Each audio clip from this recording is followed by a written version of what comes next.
I hold with the pillow around my head so she won't hear me crying, and to block out the whispering. We moved out of the city a month ago. An old detached house in the suburbs was all I can afford now after paying for her treatment.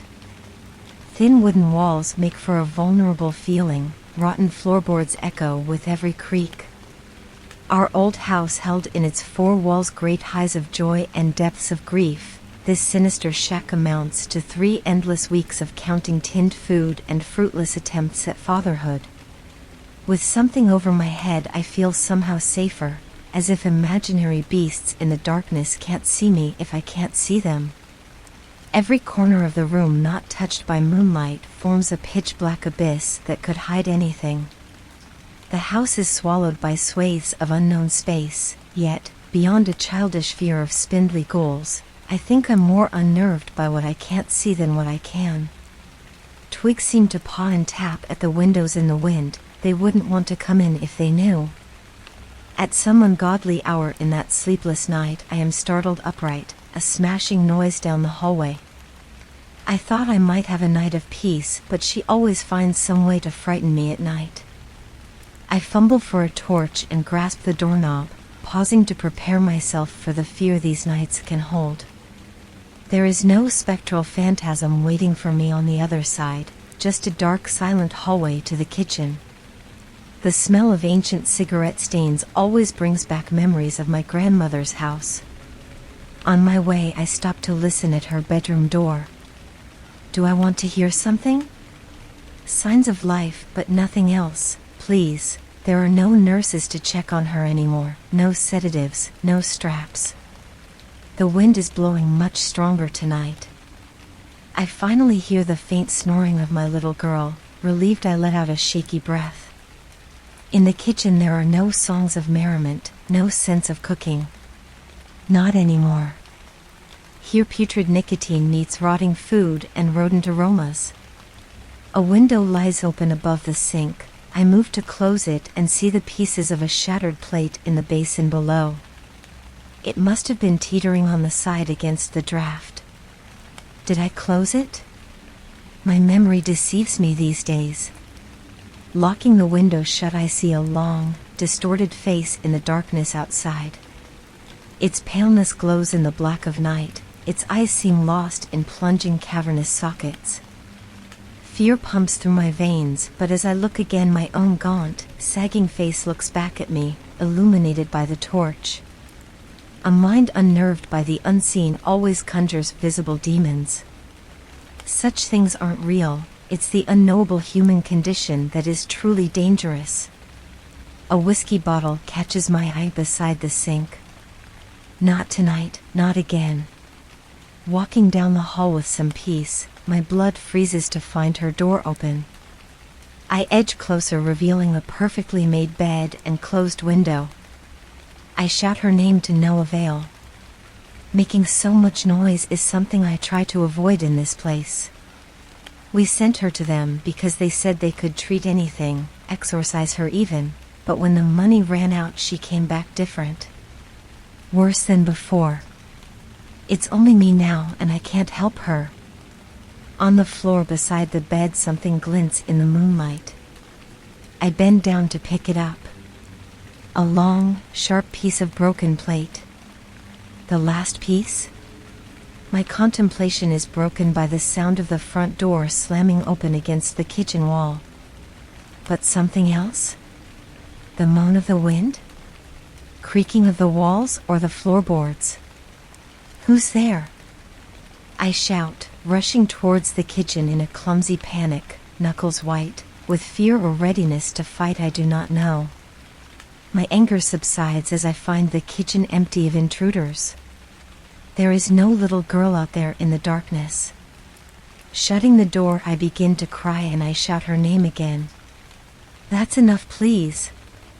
Rosa. Come back. I don't know what's worse, that I can't find her, or the nights she's here, but I can't recognize her. Daddy? I turn to see her looking at me from the hallway, empty of expression, blood streaming down from deep cuts across her cheeks. Where did you go? What have you done to yourself? Did you open the door? She just stares back at me through unsettling eyes full of tears. Hollow eyes set deep within her skull, the same hollow eyes that looked back at me from the window, the same hollow eyes of the nurses that refused to care for her anymore. Cleaning the cuts on her cheeks, I ask again what she did. It follows me, Daddy. It likes to scratch me when I'm not looking. It's the same thing she told Dr. Forrester the night they had to move her. I'd seen photos of the frantic lacerations on the other girls' faces. One girl underwent reconstructive surgery to replace her nose. I know, darling, I know, I said, applying the plasters. Look at me, I said, holding her tiny hands. It's not real, remember, the whispers, the claws, the fear. She didn't seem comforted by this. You can take your tablets now instead of the morning O.K? And I'll get you a glass of milk.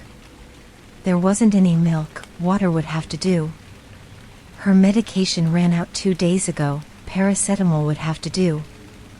I tuck her in and lock the bedroom door. I move a chair against her door, ready to sit there all night to ensure she can't hurt herself again. First I take the whiskey bottle from the kitchen, then I remember it. I open the drawer beside the sink, and under appliance manuals and junk mail I see it. Pulling the revolver from the drawer, I check the cylinder, 2 rounds. I settle in, ready for it. It can't be more than a few hours from sunrise. I stare down one side of the hall, then the other, but never can I see both. After only a few minutes, I hear it, something like murmuring. Faint at first, but getting louder. It drifts under the door and tickles the eardrum in the most disturbing way. Something moves in the corner of my eye. I shine the torch to reveal nothing. It's not real, even if I feel it touch my skin, it's not real. My senses deceive me, but that sound, that whisper from the other side of the door, that exists in the more horrifying realms of reality.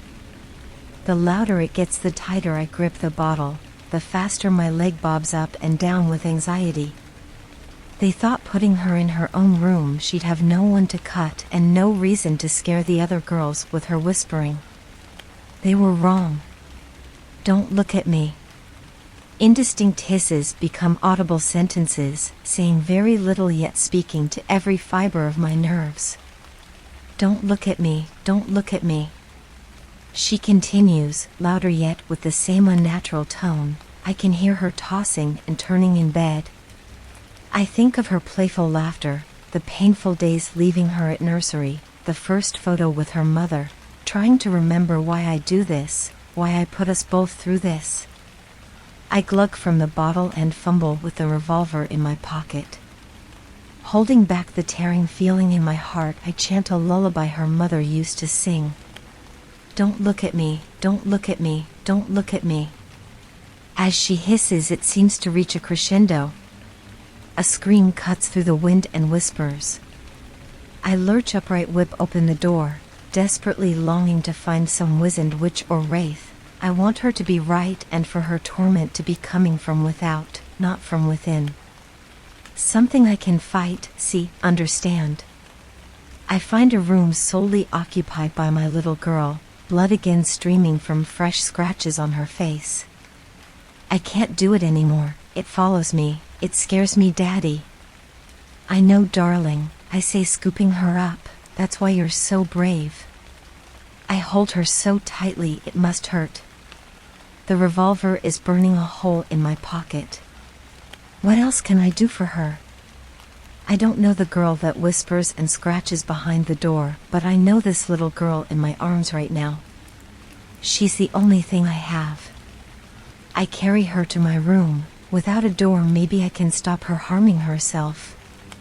Tucking her in, I realize the fear has been replaced by a sense of oblivion. I can't see into her mind. I can't save her no matter what I do. These are the thoughts that surround me as I try to drift off next to her. Then I hear it. The whispering, now closer than ever. Why does it unnerve me so? I try to ignore it. Don't look at me. She hisses into the room. Why is she saying that? Why the cutting? Don't look at me, don't look at me. She gets louder. I feel her thrashing on the other side of the bed. I need to turn and see her. Don't look at me, don't look at me, don't look at me. I finally turn. She's laying there, eyes wide with terror.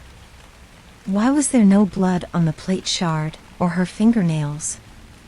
She's staring at the space behind me. Her lips haven't moved. The floor creaks, breath whispers on my ear from behind. Don't look at me.